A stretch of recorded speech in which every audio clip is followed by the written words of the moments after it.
இது தமிழக மக்களுக்காக ஒரு சின்ன எச்சரிக்கையான வீடியோ. ஏன்னா தமிழக அரசியல் அடுத்த ஒரு 30 வருஷத்துக்கும் இல்லை 20 வருஷத்துக்கு பெரிய கேள்விக்குறி ஆக போகுது. ஏன்னா இது கொள்கை ரீதியாக இருக்கட்டும், அடுத்து மக்களின் பாதுகாப்பாக இருக்கட்டும், மற்றபடி அவங்களோட வெல்ஃபேருக்காக இருக்கட்டும், இது எல்லாமே பெரிய கேள்விக்குறியை நோக்கி தான் போயிட்டுருக்கு அப்படின்ற ஒரு தான் நான் சொல்ல வரேன். இது எப்படிப்பா அப்படின்னு நீங்கள் யோசிக்கலாம். ஸோ இப்போ அதை பற்றிய விஷயத்தை தான் நம்ம பார்க்க போகிறோம். வாங்க. நான் இப்படி சொல்லி தான் சில விஷயத்தை ஆரம்பிக்கணும்னு நினைக்கிறேன். ஏன்னா நான் ஒரு இந்தியன், நான் ஒரு பார்ன் ஹிந்து. ஏன்னாப்பா டக்குன்னு நீ மதத்தை சொல்கிறிய அப்படின்னு சொல்லி நீங்கள் எல்லோரும் யோசிக்கலாம். ஏன்னா என்னோடய மதம் என்ன சொல்லிக் கொடுக்குதுன்னா, என்னோடய தர்மம் என்ன சொல்லிக் கொடுக்குதுன்னா நாடு, நாட்டுக்கு அப்புறம் தான் எல்லாம் அப்படின்றது தான் என் மதம் சொல்லிக் கொடுக்குது. நான் அது மட்டும் இல்லாமல் நான் ஒரு தென்னிந்திய பகுதியை சேர்ந்தவன். நான் ஒரு தமிழ் பேசும் பையன், ஒரு தமிழ் குடும்பத்தில் பிறந்து வளர்ந்தவன். நான் இப்படி சொல்லி தான் சில விஷயத்தை ஆரம்பிக்கணும்னு நான் நினைக்கிறேன். அதனால தான் அப்படி ஆரம்பித்தேன். ஏன்னா இன்றைக்கி நடக்கிற பொலிட்டிக்கல் நகர்வுகளாக இருக்கட்டும், அது நடவடிக்கைகளாக இருக்கட்டும், அது எல்லாமே சில விஷயத்தை நம்ம ஓப்பனாக பேசி தான் ஆகணும் அப்படின்றதுனால தான் இந்த விஷயத்தை நான் முன்னாடியே சொல்லி ஆரம்பிக்கிறேன். எப்படிப்பா நீ சொல்கிற அடுத்த ஒரு 30 வருஷத்துக்கான தமிழக அரசியல் கேள்விக்குறியாக இருக்குதுன்னு உங்களுக்குள்ள ஒரு கேள்வி ஓடிக்கிட்டு இருக்கலாம்.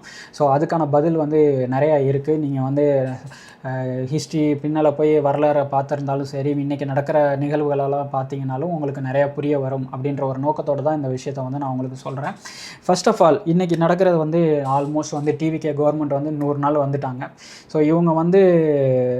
இவங்க சொன்னதுக்கும் செயல்பாடுகளுக்கும் சரியாக இருக்கா அப்படின்னு கேட்டிங்கன்னா எல்லாமே கொஞ்சம் 2 விதமான கருத்துக்கள் இருக்குது. ஒன்று நல்லதாகவும் இருக்குது, இன்னொன்று கிரிட்டிசிசம் பண்ணுற மாதிரியும் இருக்குது, கேள்வி கேட்குற மாதிரியும் இருக்குது. ஸோ முதல் விஷயம் இவங்க பிறப்புக்கும் எல்லா உயிருக்கும் அப்படின்ற ஒரு விஷயத்தோடு தான் ஆரம்பிக்கிறாங்க. அங்கவே அவங்க கரெக்டாக பண்ணுறாங்கன்னா இல்லை, அடிப்படையிலே அவங்க நிறையா தப்புகள் இருக்குது. ஸோ அது மட்டும் இல்லாமல் இவங்க நாங்கள் ரிலீஜியஸ் பாலிடிக்ஸ் பண்ண மாட்டோம். ஏன்னா இவங்க சொன்னது எப்படின்னா, எங்களுக்கு அரசியல் எதிரி டிஎம்கேவும், கொள்கை ரீதியான எதிரிகள் இவங்க பிஜேபியை சொல்லியிருந்தாங்க. ஸோ இவங்க சொன்னதுபடி இவங்க நடந்துக்கிட்டாங்கன்னா அப்படின்னு பார்த்தீங்கன்னா அதுவும் இல்லை. ஏன்னா இவங்க டிவிகே இல்லைனா டிஎம்கே அப்படின்ற ஒரு மார்க்கெட்டிங்கை தான் இவங்க ஆரம்ப காலகட்டத்திலேருந்தே பண்ணிட்டு வராங்க. இது நல்லதா அப்படின்னு கேட்டிங்கன்னா இட்ஸ் கிடையாது. ஏன்னா பைபோலார், இது பைபோலார்னு எப்படி சொல்கிறதுனா 2 மேஜர் பார்ட்டி அப்படின்றது தான் முன்னிலைப்படுத்தி இவங்க அரசியல் படுத்துகிறாங்க.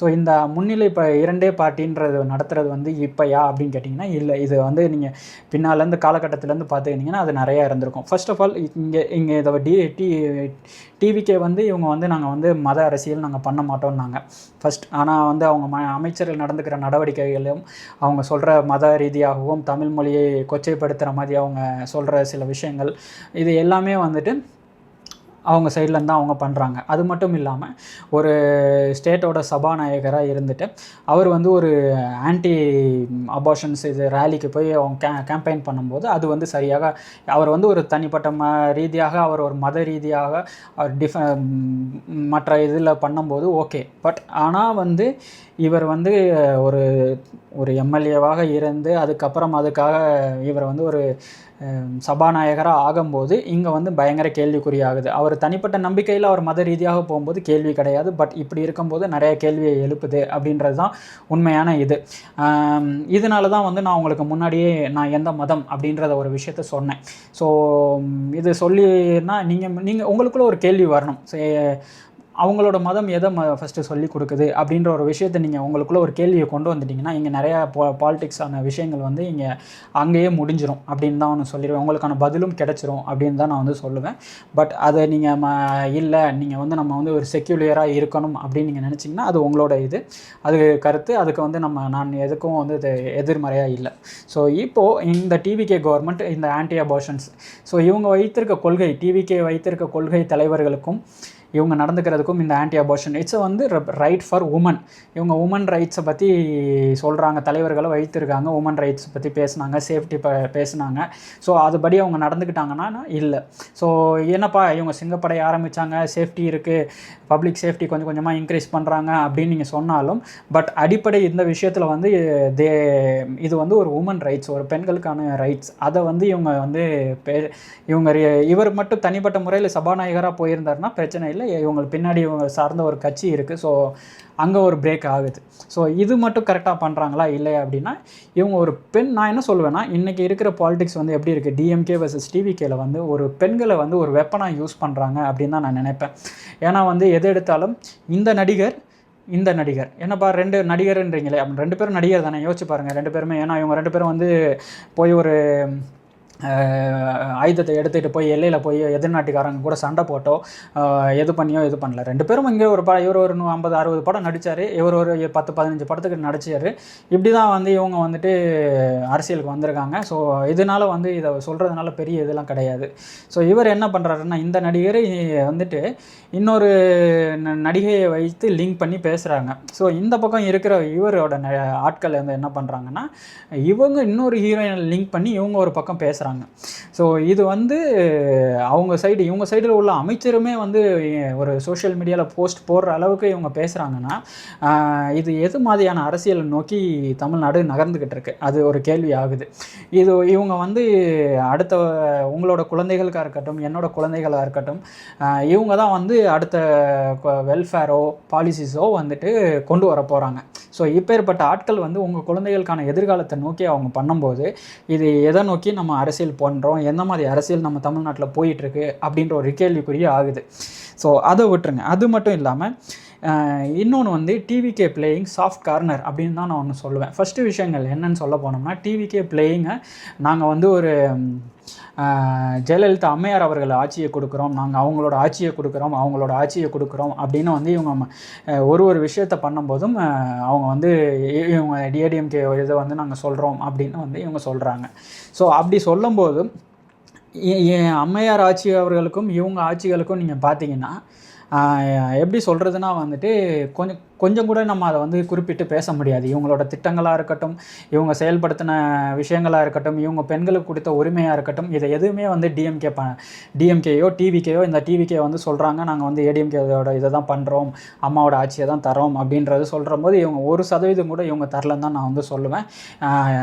இவங்களோட நகர்வு இருக்குது பார்த்திங்களா, இந்த டிவிகே வந்து நாங்கள் வந்து இந்த நகர்வு இருக்குது பார்த்திங்களா, நாங்கள் வந்து அம்மாவோட ஆட்சியை தான் தரோம் அப்படின்ற ஒரு நகர்வு வந்து இவங்க வந்து இந்த ஏடிஎம்கே பார்ட்டியை வந்து 2ஆக உடைப்பதுக்கும் அந்த கட்சியில் உள்ள ஆட்களை இவங்க பக்கம் இழுக்கிறதுக்குமான செயல்பாடு தானே தவிர்த்து இவங்க வந்து அது மூலியமாக இவங்க வந்து பெனிஃபிட் அடைகிறது தான் இவங்க பார்க்குறாங்க அப்படின்னு தான் நான் வந்து சொல்லுவேன். இது எப்படிப்பா அப்படின்னு நீங்கள் கேட்கலாம். நீங்கள் இப்போ தான் நீங்கள் வரலாறு பக்கம் நீங்கள் போனீங்கன்னா 49 வந்து டிஎம்கே ஸ்டார்ட் பண்ணுறாங்க. அப்போ காங்கிரஸ் எதிர்த்து போராடி 67 ஜெயிக்கிறாங்க அண்ணா மூலியமாக. அடுத்து 69 அண்ணா காலமாகிறாரு. அப்புறம் கலைஞர் அவர்கள் வந்து ஆட்சியை பிடிக்கிறார் டிஎம்கே மூலியமா. அப்போ வந்து டிஎம்கேல வந்துட்டு எம்ஜிஆர் அவர்கள், நெடுஞ்செழியன் இவங்க போன்ற ஆட்கள் எல்லாருமே ஒரே அணியில் தான் இருக்கிறாங்க. அதுக்கப்புறம் மறுபடியும் 67லேருந்து 69 வரை மறுபடியும் இவர் கலைஞர் அவர்கள் தலைமையில் இருக்குது. மறுபடியும் அந்த காலகட்டத்தில் அண்ணா மறைவுக்கு பின் மறுபடியும் காமராஜர் அவர்கள் பெரிதாக வளர்ந்து அவரோட காங்கிரஸ் கட்சியை வந்து வளர்க்கும்போது இங்கே தமிழ்நாட்டில் இங்கே தான் நீங்கள் வந்து கலைஞர் வந்து எப்போதுமே வந்து அரசியல் சாணக்கியன் வந்து நான் சொல்லுவேன். ஏன்னா வந்து எல்லாருனாலையும் அந்த மாதிரி ஒரு அரசியல் விளையாட்டை ஆரம்பிக்க முடியாது. ஏன்னா இன்றைக்கி இருக்குது பார்த்திங்களா கவர்மெண்ட், நான் டிஎம்கே வர்சஸ் டிவிகே, இந்த டிவிகே முதற்கொண்டு இன்றைய டிவிகே முதற்கொண்டு ஆரம்பித்தது வந்து ஒரு 10 ஆண்டு காலத்துக்கு முன்னாடியே வந்து இந்த மாதிரி ஒரு அரசியல் நகர்வுகளை நோக்கி போகத்தான் அப்படின்னு நான் சொல்லுவேன். இதுக்கான அடிப்பட்ட ப்ரூஃப் இல்லை இதுக்கான வரலாறுல பதில் இருக்குன்னா ஈஸியாக இருக்குது, நம்ம ஈஸியாக கண்டுபிடிக்கலாம். அதையும் வந்து நான் உங்களுக்கு சொல்கிறேன்.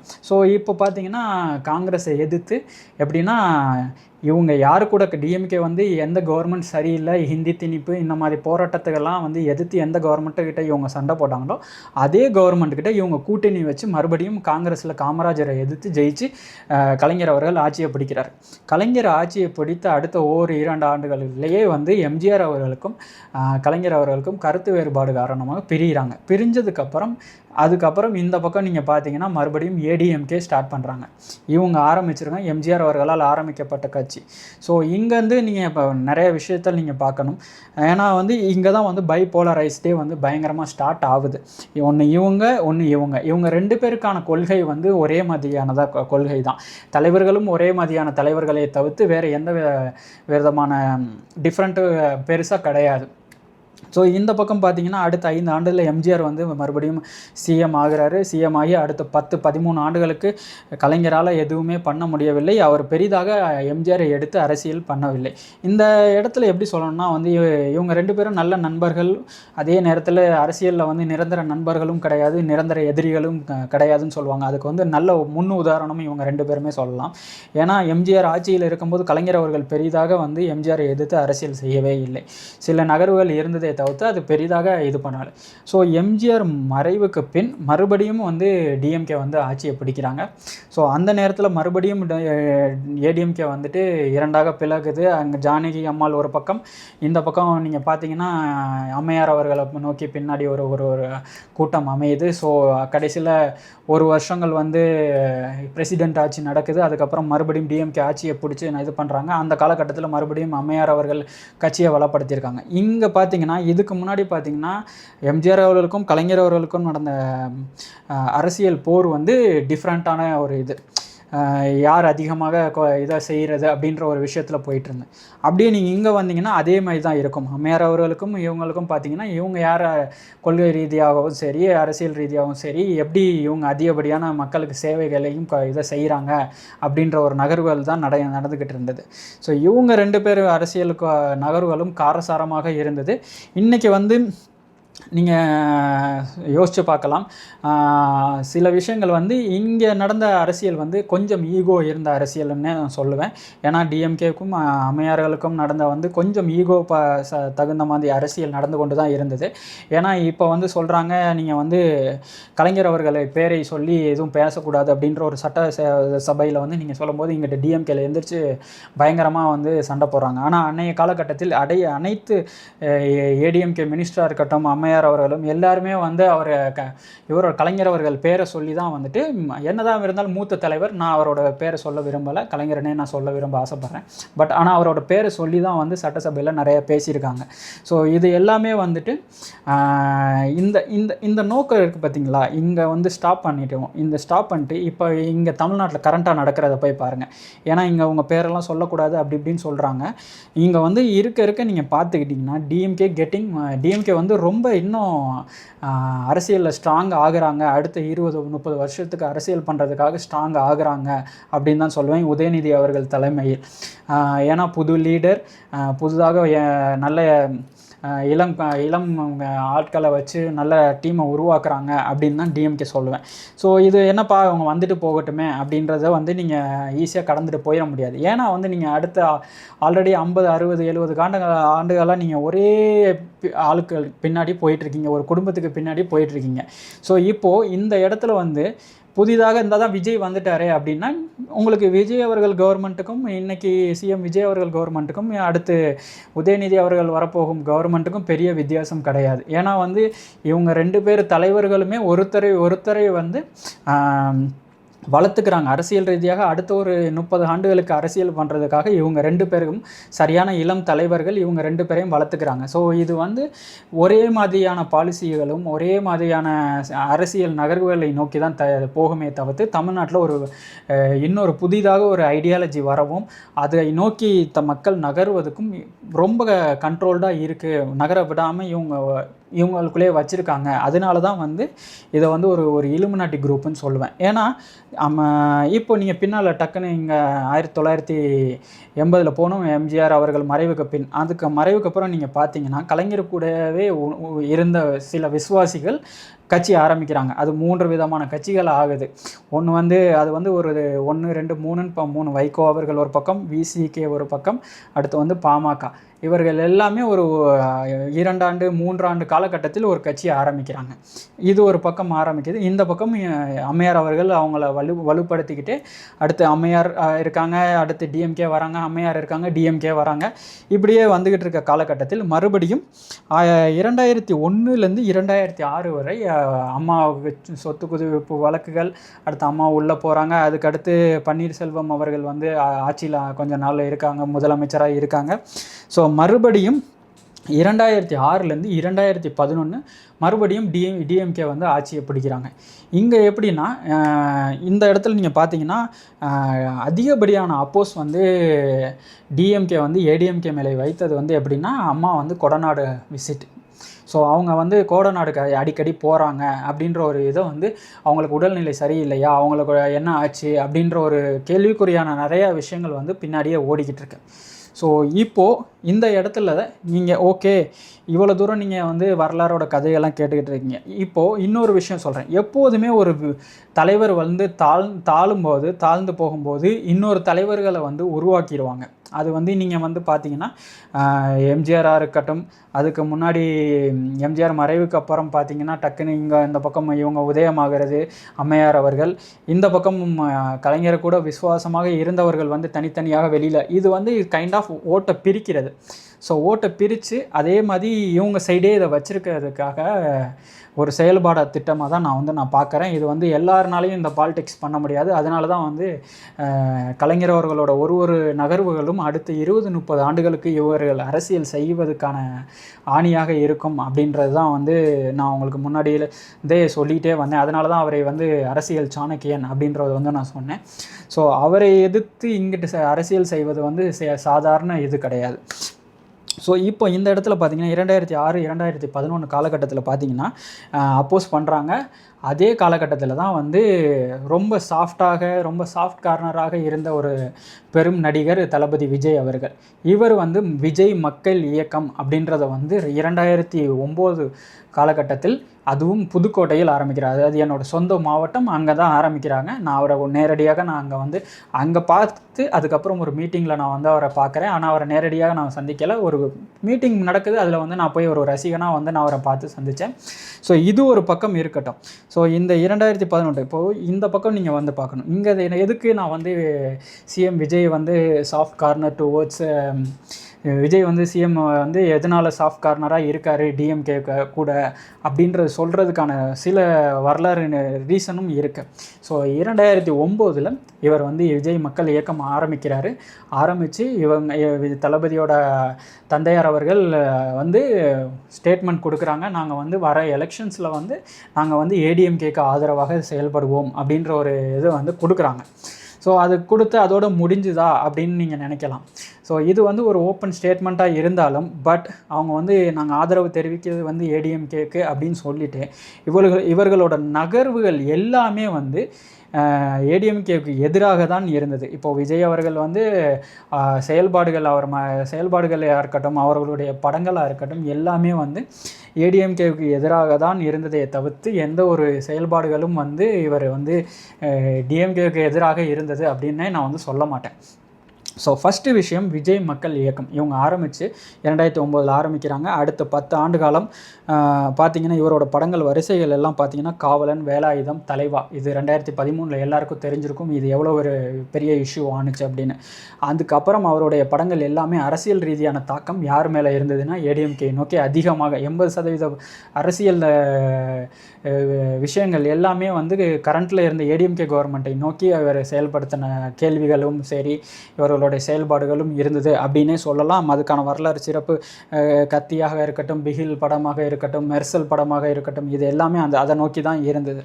ஸோ இந்த பக்கம் பார்த்திங்கன்னா 2011 ஏடிஎம்கே ஆட்சி அமைச்சு அவங்க வந்துக்கிட்டு இருக்க இந்த காலகட்டத்தில் தான் வந்து அதிகப்படியான கரண்ட் கவர்மெண்ட்டை எதிர்த்து கொஸ்டின் பண்ணுறது, இந்த மாதிரி விஷயங்களெல்லாம் வந்து பயங்கரமாக பண்ணார். சரி, அவர் வந்து 2009 அரசியல் விஜய் வந்து வர்றாரு, அதனால தான் வந்து அவர் அரசியல் ரீதியான படங்கள் நடித்தார், கேள்வி கேட்டார் அப்படின்னு நீங்கள் வந்து நினச்சிட்டு இருக்கலாம். ஸோ இப்படியே இங்கே அதுக்கப்புறம் நீங்கள் 2019 காலகட்டத்துக்கு அப்புறம் பார்ப்போம். ஏன்னா அம்மையார் வந்து காலமாகறாங்க, அடுத்து வந்து பெரும் தலைவர் கலைஞர் அவர்களும் காலமாகிறாரு. அதுக்கப்புறம் 2011 அப்புறம் விஜய் அரசியலுக்கு வரப்போகிறாரு அப்படின்ற ஒரு பெரிய, இந்த கோவிட்க்கு அப்புறம் பெரிய பேச்சு நிறைய பார்த்துருப்பீங்க. இந்த படம் லாஸ்ட்டாக இருக்கும், அந்த படம் லாஸ்ட்டாக இருக்கும் அப்படின்ற ஒரு படிப்படியாக நிறைய விஷயங்கள் வந்துக்கிட்டே இருந்தது. பத்திரிகையெல்லாம் இருக்கட்டும், அவர் தனிப்பட்ட முறையில் அவரோட ட்வீட்டாக இருக்கட்டும், அவருடைய நோட்ஸாக இருக்கட்டும் எல்லாமே வந்து பத்திரிக்கை இதில் வந்து பயங்கரமாக வந்துக்கிட்டே இருந்தது. ஸோ இப்போது இந்த பக்கம் ஓகே நீ வந்து ஏடிஎம்கே இப்போ எதிராக வந்து இவர் நிறையா வந்து படங்கள் கொடுத்தாரு, ஏன் டிஎம்கே பக்கம் தான் இங்கே அந்த பக்கம் தான் வந்து ஜனநாயகன் கொடுத்தாரு அப்படின்னு நீங்கள் கேட்டிங்கன்னா இல்லை அப்படின்னு தான் நான் சொல்லுவேன். இந்த ஒரு படத்தை வந்து வச்சு நீங்கள் வந்து மொத்த அரசியலையும் நீங்கள் நகர்த்தக்கூடாது. ஏன்னா இந்த பக்கம் நீங்கள் பார்த்தீங்கன்னா 2021-26 காலகட்டத்தில் பார்த்தீங்கன்னா டிஎம்கே ஆட்சியில் இருக்காங்க. அப்போ பார்த்தீங்கன்னா இவரோட படங்கள் எல்லாமே பார்த்தீங்கன்னா மாஸ்டர், பீஸ்ட், வாரிசு, லியோ, அடுத்து கோட், இந்த ஜனநாயகன், கடைசியாக இவரோட படம். இந்த ஒரு படம் வந்து தான் வந்து 24 இவர் கட்சி ஆரம்பிக்கிறார், டிவிக்கே ஆரம்பிக்கிறார். அந்த மக்கள் இயக்கத்தை வந்து அப்படியே கட்சியாக மாற்றுறார், டிவிக்கேயாக மாற்றுறாரு. ஏன்னா இதுக்கு முன்னாடி அவர் வந்து அதை தான் வந்து விஜய் மக்கள் இயக்கத்தை தான் வந்து இவர் அண்டர் கிரவுண்ட் ஃபுல்லாக செயல்பாடு எல்லாமே அது கீழே தான் நடந்தது. அதுக்கப்புறம் தான் டிவிக்கே அப்படின்ற ஒரு விஷயங்கள் வந்து மாறுனுச்சு. ஸோ இது விஷயங்கள் எல்லாமே வந்துட்டு இந்த 5 ஆண்டு காலத்து படத்தை பார்த்தீங்கன்னா இவரோட படங்கள் வந்து ரொம்ப ஜாலியாகவும் இதாகும். ஆனால் இதே காலகட்டத்தில் தான் வந்து இவர் அரசியலுக்கு வந்துருவாருன்னு ஒரு பேச்சுகளும் இதுவும் பயங்கரமாக செயல்படுத்திக்கிட்டே இருந்தாங்க அப்படின்னு நான் சொல்லுவேன். சரிப்பா, இது வந்து இப்போ இவர் வந்து டிஎம்கேக்கு எதிராக பேசலை அப்படின்னு சொல்கிறேன். ஸோ இதுக்கு முன்னாடி இவருடைய படங்கள் அப்படின்னு பார்த்தீங்கன்னா இவருடைய படங்கள் 2006-2011 காலகட்டத்தில் பார்த்திங்கன்னா அதிகப்படியான படங்கள் வந்து சன் பிக்சர்ஸோட கனெக்ஷனில் தான் அதிகமாக நடந்திருக்கும். ஸோ வேட்டைக்காரனாக இருக்கட்டும், அதுக்கப்புறம் சூறாவாக இருக்கட்டும், இவருடைய படங்கள் அனைத்துமே வந்து சன் பிக்சர்ஸ் குடும்பம் அந்த ஒரு கனெக்ஷனில் தான் இருந்திருக்கும். ஸோ இனிஷியலாகவே இவர் வந்து டிஎம்கேவோட ஒரு ட்ராவல் இதாக தான் இருந்திருக்காரு. இவர் தான் எனக்கு தெரிஞ்சு தெரியாமலையோ இது வந்து என்னோடய அனாலிசிஸ் படி பார்த்தீங்கன்னா இது ஒரு kind of they prepared one leader for them against அப்படின்னே சொல்லுவேன். அவங்க வந்து ஒரு தலைவரை வந்து மறுபடியும் அவங்களுக்கு எதிராக ஒரு தலைவரை இவங்களே உருவாக்கிட்டுருக்காங்க அப்படின்ற ஒரு விஷயத்தை தான் நான் இங்கே முன் வைக்கிறேன். ஏன்னா இது எனக்கு அது ப்ரூஃப் இருக்கா இல்லையான்னு கேட்டால் இட்ஸ் நாட். பட் என்னோடய அனாலிசிஸ் படி என்னென்னா எனக்கு வந்து இந்த அரசியல் நகர்வுகள்லாம் பார்த்திங்கன்னா எனக்கு இதுதான் தோணுது. ஸோ இது ஒரு விஷயங்கள் நடந்தாலும் இதுக்கிடையில் ஒரு சின்ன விஷயம், கேப்டன் அவர்கள் வந்து கட்சி ஆரம்பித்தாங்க. அவங்க வந்து எப்படி அரசியல் பண்ணாங்க எல்லாருக்கும் தெரியும், யாரை எதிர்த்து அரசியல் பண்ணாங்க அப்படின்னு தெரியும். அதுக்கப்புறம் அவர் எப்படி அவரோட கட்சிகள் உடைந்தது அப்படின்னு பார்த்தீங்கன்னா இந்த சின்ன சின்ன கூட்டணி கட்சிகள் எல்லாமே வந்து கலைஞரோட பயங்கரமான விசுவாசிகள். இவங்க வந்து இந்த பக்கம் 5 வருஷம் இருப்பாங்க, இந்த வருஷம் 5 வருஷம் இருப்பாங்க. கடைசியில் பார்த்தீங்கன்னா அங்கேயே போய் அவர்கிட்டயே சேர்ந்துருவாங்க. ஸோ அந்த மாதிரி ஒரு செயல்பாட்டில் தான் வந்து இன்றைக்கி வந்து நீங்கள் பார்த்துருக்கீங்க விஜயகாந்த் அவர் கட்சி என்ன ஆச்சு, எப்படி ஆச்சு, இப்போ எப்போ யார் கூட இருக்காங்க அப்படின்ற ஒரு விஷயம் வந்து எல்லாருக்குமே தெரிஞ்சிருக்கும்.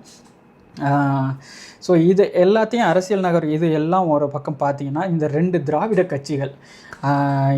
திராவிட கட்சிகள்லேருந்து இப்போ புதுசாக இன்னொன்று வருது. இவங்க வந்து இவங்களோட மூமெண்ட், இந்த டிவிகேவோட மூமெண்ட் வந்து ஏடிஎம்கே வந்து கொஞ்சம் உடைத்து இவர்கள் பக்கம் உள்ள எம்எல்ஏவாக எல்லாரையும் வந்து இவங்க பக்கம் அணைத்துக்கிட்டால் இங்கே வந்து 2 பார்ட்டின்னு ஆயிரும். ஒன்று டிஎம்கே, அடுத்து வந்து டிவிகே அப்படின்ற ஒரு செயல்பாட்டுக்கு மறுபடியும் போயிடும் அப்படின்ற ஒரு எச்சரிக்கையை தான் நான் இங்கே வந்து விடுறேன்.